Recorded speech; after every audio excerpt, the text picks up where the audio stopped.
Les glaciers que vous voyez dans cette vidéo se sont formés bien avant l'apparition de l'homme. Depuis leur formation, ils règnent sur l'Antarctique. Comme un drap blanc, ces glaciers recouvrent toute l'Antarctique et leur épaisseur peut atteindre jusqu'à 4 km par endroit. On pourrait penser qu'à cause d'eux, l'Antarctique est un endroit très humide. Mais en réalité, ce sont les glaciers qui font de l'Antarctique l'un des endroits les plus secs de la planète. Dans certaines régions de ce continent glacé, il n'a pas plu une seule goutte d'eau depuis 2 millions d'années. Même en été, la température ici peut descendre jusqu'à moins 20 degrés Celsius, ce qui signifie que l'humidité de l'air est constamment gelée. Cela entraîne un manque de précipitations et une sécheresse extrême. En bref, l'Antarctique est l'endroit aux conditions les plus difficiles de notre planète. Mais cela n'a pas toujours été le cas. Aussi surprenant que cela puisse paraître, l'Antarctique était autrefois couverte de forêts, de lacs et d'une multitude de créatures vivantes. Selon les dernières découvertes, différentes espèces de dinosaures y vivaient même. Mais tout cela est maintenant enterré sous une épaisse couche de glace antarctique. Qu'est-ce qui a bien pu geler l'Antarctique et anéantir toute cette vie? Pour le comprendre, nous devons remonter le temps. Si vous pouviez visiter l'Antarctique il y a 56 millions d'années,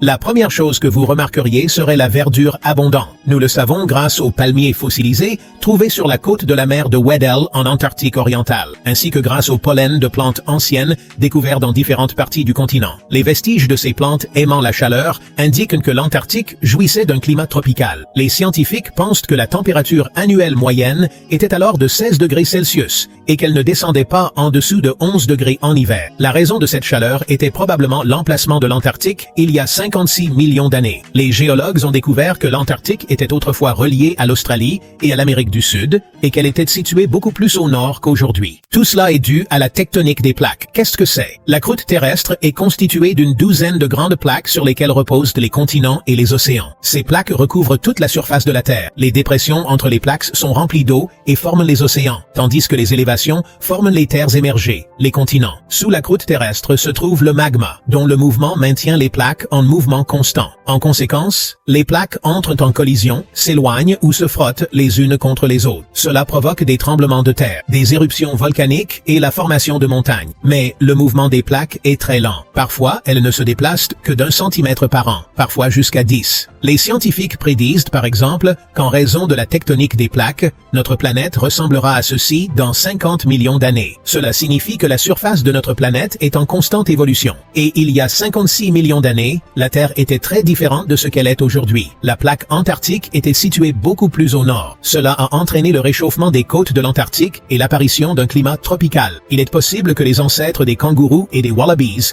aient utilisé les côtes de l'Antarctique comme voie de migration à cette époque. Il convient de mentionner ici un détail petit mais important. Alors qu'il y a 56 millions d'années, les forêts et les plantes ne couvraient que la côte de l'Antarctique. 1 million d'années plus tard, tout le continent était recouvert d'une végétation dense. Cela s'est produit en raison d'un événement connu sous le nom de maximum thermique du Paléocène-Éocène. Il y a environ 56 millions d'années, la température de la planète a augmenté brusquement et tous les glaciers ont fondu. Les scientifiques ont calculé que la température mondiale a augmenté de 5 à 8 degrés et est restée à ce niveau pendant 220 000 ans. À mesure que le climat changeait, les plantes ont commencé à se développer. Les palmiers, les fougères et autres arbres tropicaux se sont répandus sur tous les continents, y compris l'Antarctique. L'Antarctique est devenu un véritable paradis pour les animaux. Grâce à sa taille, l'Antarctique a pu accueillir une grande variété d'écosystèmes. À l'intérieur des terres et en altitude, par exemple, poussaient des forêts de hêtres, tandis que sur la côte, les mousses et autres plantes côtières prospéraient. Dans certaines régions, les pluies étaient de type mousson, mais bien sûr, il n'y avait pas de plantes partout. Cette créature, par exemple, l'Antarctodolops, décrite pour la première fois en 1984, a été le premier mammifère terrestre découvert sur ce continent. Ils ont probablement migré d'Amérique du Sud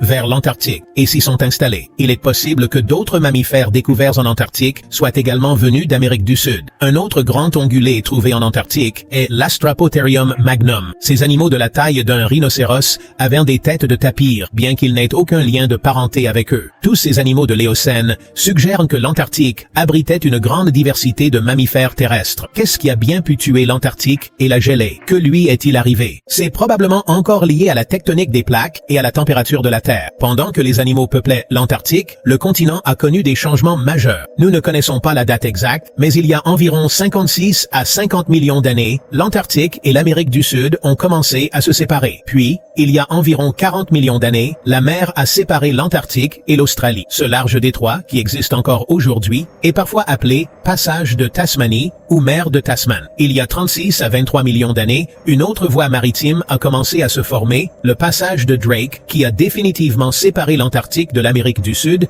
et de l'Australie. L'Antarctique était isolé. Peu de temps après, un phénomène connu sous le nom de courant circumpolaire antarctique est apparu dans l'océan austral. Ce courant, qui existe encore aujourd'hui, circule autour de l'Antarctique et est le plus puissant de la planète. Son volume est 1000 fois supérieur à celui de l'Amazone. Ce courant bloque l'arrivée d'eau chaude du nord vers l'Antarctique. Selon les climatologues, ce courant, dont l'âge est estimé entre 41 et 23 millions d'années, a eu des conséquences désastreuses pour le continent. Pour couronner le tout, à cette époque, le niveau de dioxyde de carbone dans l'atmosphère a chuté. Cela a entraîné une baisse des températures dans les régions polaires d'environ 15 degrés et la glaciation de l'Antarctique a commencé. En conséquence, de nombreuses plantes et animaux ont disparu et ont été piégés dans la glace. Si nous pouvions retirer la calotte glaciaire de l'Antarctique, nous trouverions les restes de ces anciennes créatures. Elles sont maintenant enterrées sous la glace, attendant leur heure. Mais cette époque, il y a 56 millions d'années, n'a pas été la seule où l'Antarctique a connu un climat chaud. Les scientifiques ont découvert que la vie sur ce continent glacé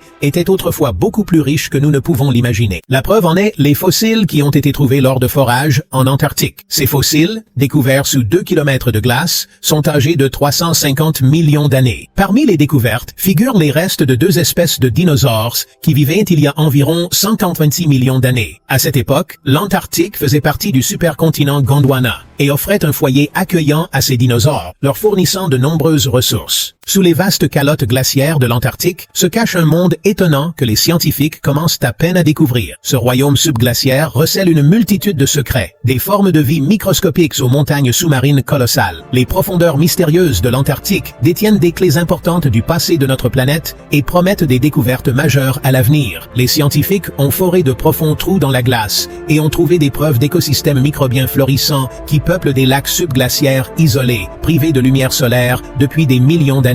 Ces organismes minuscules mais résistants offrent un aperçu de l'adaptabilité de la vie et du potentiel d'existence de la vie dans des conditions extrêmes dans d'autres parties de l'univers. Outre la vie microbienne, le paysage subglaciaire présente des formations géologiques étonnantes. D'immenses montagnes sous-marines, des vallées et d'anciens lits de rivières brossent le tableau d'un continent dynamique et autrefois prospère, aujourd'hui figé dans le temps. L'exploration des profondeurs cachées de l'Antarctique n'est pas seulement un voyage vers l'inconnu, c'est un voyage dans le passé qui nous permet de comprendre l'histoire climatique de la Terre et les processus qui ont façonné notre monde. À mesure que la technologie progresse, le potentiel de nouvelles découvertes sous la glace s'accroît, promettant des réponses à certaines des questions les plus profondes sur la vie sur Terre et au-delà. Rejoignez-nous alors que nous continuons à explorer les profondeurs mystérieuses de l'Antarctique et à percer les secrets qui se cachent sous sa surface glacée.